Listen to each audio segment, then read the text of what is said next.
ఒక కర్ర ముక్క చిన్నది, కర్ర ముక్క. Here you find a small piece of కానీ stick. దానికి ఎట్టి విలువ కూడాను లేదు. It has no value.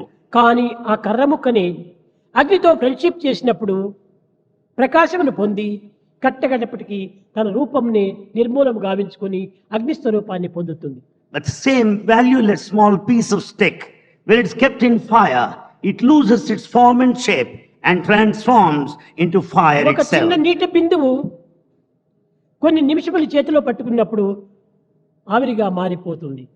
If you hold a water drop on your palm, it gets కానీ vaporized.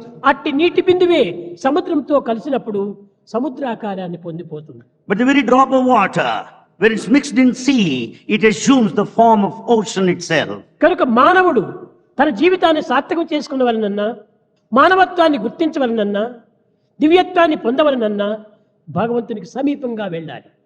Therefore, in order to redeem our lives and to know the latent innate divinity within, one has to be so close to God. భగవంతునిలో కరిగిపోవాలి.